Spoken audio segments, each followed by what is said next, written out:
Conflicto familiar de raíz religiosa, muy interesante. Marx provenía de una familia judía. Su padre era judío, su madre era judía. Y en 1816, el padre de Marx, es decir, 16 y 82 y 18, ¿no? 82 son 34 años, que era abogado, se convierte al cristianismo. ¿Por qué se convirtió al cristianismo? Porque tuvo una conversión como San Pablo, que se cayó del caballo. No. Se convirtió al cristianismo porque los judíos eran un grupo aparte. Y claro, si él quería en la sociedad poder tener trabajo como abogado, tal, pues se convirtió al cristianismo. Se convirtió al cristianismo por interés. Y en 1824, 8 años más tarde, convierte a todos sus hijos al cristianismo. Marx había nacido en 1818, no se daba cuenta, tenía 6 años. También en el 25, su esposa se convierte al cristianismo. Pero justo 13 años después, cuando muere el padre de Marx, su esposa vuelve al judaísmo. Y entonces Marx, que nació en 1818, se sintió discriminado, primero por la sociedad prusiana cristiana por ser un converso. No era un cristiano de pura cepa, era un judío converso. Y luego por la comunidad judía por ser un apóstata. Es decir, que al final sintió que la religión, en lugar de ser un factor motivador, era un factor de opresión. Esto es un elemento que influyó de forma importante. Hay que entender... Él era judío por madre, como todos los judíos. Por madre y por padre. No, por padre no cuenta, bueno, es ya, por madre. Sí, bueno. Es por madre. Sí. Y luego después que vuelve al judaísmo, porque claro, cuando ya se muere el padre, aunque fuera judío por madre, pues el padre es que mandaba en aquellos tiempos, pues bueno, pues es así. Entonces, ¿qué pasa? Que tiene ese conflicto y tiene ese aspecto con la religión. A ver. Pero es que yo, perdona, ¿pero por qué se convierte luego otra vez al...? Es su madre, Es su madre. Cuando muere su padre, que era el abogado y que era el que hacía negocios, su madre ya no... La madre es la que imprime carácter. Y entonces la madre vuelve al judaísmo, porque ya había hecho... esa parte ya no le interesa a la madre, porque ya era el padre el que le interesaba en el mercado, Claro, estar ahí. Exactamente, por interés la madre dice, bueno, como ya el marido ha muerto, Pues que es el que me ha obligado de alguna forma, que sea yo... Me voy a lo que conozco. Pues ahora me vuelvo a lo que conozco y ya está, a mí. Pero ¿qué pasa? Que Marx siente primero, porque ya, por la edad que él nació en 1818, entonces si el padre murió en 1838 ya tenía 20 años. Ya tenía 20 años. Entonces claro, él se da cuenta de cómo ha sido tratado, visto por los cristianos, un converso. Y cómo ha sido visto por los judíos un apóstata. Y que haya macho. Entonces siente un cierto odio contra la religión. Luego, por otra parte, hay una cosa muy interesante que está en obras seleccionadas, publicadas en Moscú en 1975, el tomo 1 de Katz y Engels. Son cosas interesantes. Y te dicen que en la escuela secundaria Marx fue un ferviente cristiano durante un tiempo. Y dice, y tiene ahí una poesía que decía, el hombre es el único ser de la creación, no era una poesía, era un trabajo que había escrito en el gimnasio, llamaban allí. El hombre es el único ser de la creación que no es digno del Dios que le creó. Pero ese creador benigno no podría odiar su obra y envió a su Hijo, quien proclamó ante nosotros, ahora ustedes están limpios por la palabra que yo les he dado. ¿No? Esto parece un predicador protestante puro y duro, es decir, que es clarísimo, ¿no?, su mensaje. Sin embargo, algo pasa después, es curioso. Y Marx en un poema escribe acerca de alguien, no se cita a sí mismo, que perdió el cielo, según sé, mi alma fiel a Dios fue marcada para el infierno. Acerca de él mismo, ¿no? Sí, pero él no sabía, vamos, el poema no lo dice que sea acerca de él, pero él lo escribió acerca de alguien, en realidad escribía, se piensa autobiográficamente, perdió el cielo, sé de alguien que perdió el cielo, según sé, mi alma fiel a Dios fue marcada para el infierno. Y en otro poema, inclusive él dice que Marx aparece en la literalidad del poema como que se sintió maldito para la eternidad. Un Dios me ha arrebatado todo en la maldición y el tormento del destino. Todos sus mundos pertenecen al pasado. Solo me queda la venganza. Es un poco como si hubiese producido algo a nivel profundo en la propia espiritualidad de él. De hecho, luego él también, en su tesis doctoral, habla de Prometeo. Prometeo fue el que dio la luz o el fuego a los hombres. Entonces, el dios, no sé si a Júpiter, creo que a Júpiter, le condenó a estar atado en una montaña, encadenado, donde venía un águila que le comía el hígado. Y por la noche se le volvía el hígado a regenerar, y al día siguiente se lo volvían a comer, como si fuera un tormento eterno, por haber dado la luz a los hombres. Y él se creía, pues de alguna forma, como el profeta que estaba salvando a la humanidad con sus ideas. Y estoy poniendo luz donde no hay luz, donde ni siquiera los socialistas utópicos tienen luz, porque son utópicos y no entienden realmente lo que pasa. Aunque me condene al infierno, realmente tenía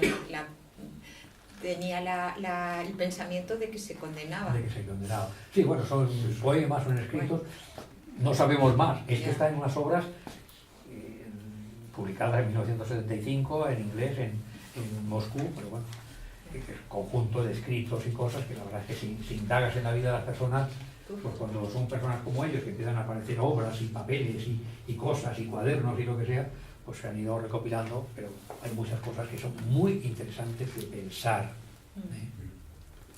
Luego tenemos aquí pues los más importantes filósofos que influyeron en Marx: Hegel, Bruno Bauer y Ludwig Feuerbach. Vamos a ver aquí primero. Hegel es el que más influyó en él. Hegel tenía un pensamiento muy interesante. Hegel hablaba de Dios como el espíritu absoluto. Y entonces decía, ¿qué es en realidad lo que ha hecho Dios en la historia? Dios se ha manifestado, se ha plasmado en la historia, me he alienado, me he metido en el ser humano. Y entonces, en ella yo me he alienado, pero me estoy descubriendo en ella, en la historia, a través del hombre racional. Es como decir, yo me he metido en Adán y Eva, que eran poco más o menos que unos monos, y poco a poco, en la medida que van a la racionalidad, ellos me terminarán descubriendo y me están redescubriendo. Y yo a mí mismo estoy teniendo la experiencia de haber pasado por algo y enterarme bien exactamente de quién soy. ¿Cuál es la meta de la historia? La libertad, que se consigue a través de la dialéctica, según Engels, según Hegel, pero que es una dialéctica no de confrontación y destrucción, sino de tesis, antítesis, dialogan entre sí y llegan a una conclusión y se va avanzando. Y Hegel, en Filosofía del Derecho, dijo una frase muy interesante, que habréis oído seguramente muchas veces: lo racional es real y lo real es racional. Bueno, por esta frase, que es tan sencillita, ha dado lugar a un montón de interpretaciones, porque lo racional es real y lo real es racional. ¿Qué te quiere decir? Pues que lo racional es lo que yo considero que puede ser, si yo estoy dándome cuenta de que el problema del ser humano es la propiedad privada de los medios de producción y escribo Todo el Capital, que es un libro teóricamente racional y que todo el mundo lo ha entendido, pues ya, lo que es racional lo podremos hacer real. ¿Vale? Esa sería la idea de los hegelianos de izquierda. Por tanto, hagamos la reforma o la revolución, pero no nos quedemos donde estamos. Mientras que los hegelianos de derecha lo que decían es: lo real es racional. Es decir, si esto es así, por algo será. Mejor no me haya. Entonces es un poco el statu quo. Porque, cuidado, que no sé qué, que tal. Entonces había una lucha entre hegelianos de izquierda y hegelianos de derecha. Unos apoyaban conservadores el statu quo y otros eran o bien reformistas o bien revolucionarios. 1831. Si os acordáis, la Comuna en París fue en 1848, pero es que en 1779 había habido la Revolución Francesa, que habló de la libertad, igualdad y fraternidad, pero que cortó cabezas.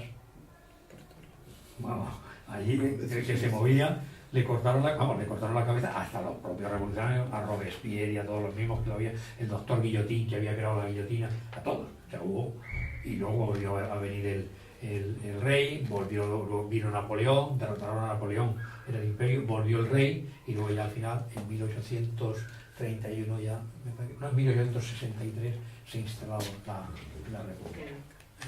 Entonces, bueno, esto era Hegel, y Hegel influía mucho en su tiempo.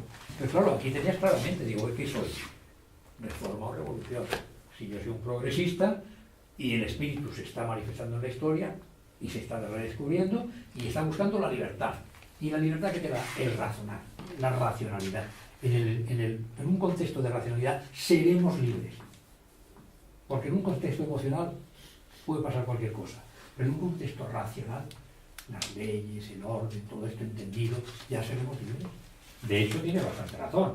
Porque gracias a los sentidos, las calles de dirección única y todo esto, y la doble dirección y todo esto, pues funcionamos los coches, porque si no sería un atasco, ¿no? Entonces, también es cierto que lo racional aporta mucho. Pero, por ejemplo, yo esa frase, lo racional es real, no la veo verdadera, porque tú puedes racionalizar muchas cosas y no tener nada que ver con la realidad, como es. Perfecto. Mientras que lo real es racional, con eso estoy de acuerdo, pero no lo iguala a statu quo, no necesariamente. Ahora bien, lo real y racional se entendía como que lo que existe Es real. tangible, es racional, Está ahí. por algo existe. Y lo otro decía, hombre, lo que yo pienso que puede existir, puesto que lo estoy pensando, es algo que puede tener su sentido y su coherencia, si lo pienso racionalmente. Claro, si yo pienso que esta silla va a volar por sí sola, pues evidentemente no. Pero si yo pienso que puedo aquí poner una grúa que levante la silla y tal, cuando yo haga así, pues evidentemente entonces, sí, la silla vuela. Y de hecho podemos dar un ejemplo, pues con el caso de los ilusionistas, de estos que hacen las grandes cosas, y hoy en día, que aparecen cosas en los espacios y tal, todos vemos, joder, esto es posible. Claro, detrás hay una racionalidad de cómo se hace eso, si no sería imposible, pero con lo racional, lo que es racionalmente, lo que es racional y de verdad racional, no puede funcionar. Ahora, uno puede creer que es racional, como fue el caso del Capital, y que luego no lo sea. Lo que pasa es que la complicación ahí viene cuando tú dices, bueno, tú das una interpretación a la primera frase o a la segunda, Eso. pero cuando juntas las dos, porque está diciendo las dos al mismo Sí. tiempo, ¿no? Sí. Eso es más complicado. Es que realmente ¿Eso qué Hegel, quiere decir? Que tenemos que ser conscientes de que existe la realidad, pero aparte la podemos cambiar. eso es. Es que en realidad Hegel dio la frase entera, como tú dices. No dijo ni una ni otra, dijo las dos. Porque decía, oigo, hay que creer en que lo que podemos pensar, que podemos hacer, pues eso puede ser muy interesante llevarlo a la práctica, pero al mismo tiempo lo que existe por algo existe. No digamos, No podemos descartarlo, ¿no? claro, hagamos la revolución, sí, y luego ¿qué pasa? ¿Os acordáis de aquella frase que me gusta mucho, de mayo 68? Cuando Sea escribía moralista, pedir lo imposible. ¿Eh? Sea moralista, pedir lo imposible. Parecida, esta decía, escribía en la pared, dice, la imaginación Al poder. Y llega uno por detrás y le pregunta, ¿y qué más? Y de la cabeza de él se ven esas bolitas, que significa que está pensando, y dice, no se me ocurre nada más. Poca Porque una cosa imaginación. es decir, vamos a ver, y otra cosa muy distinta es decir, ¿y ahora qué hago? Y ese es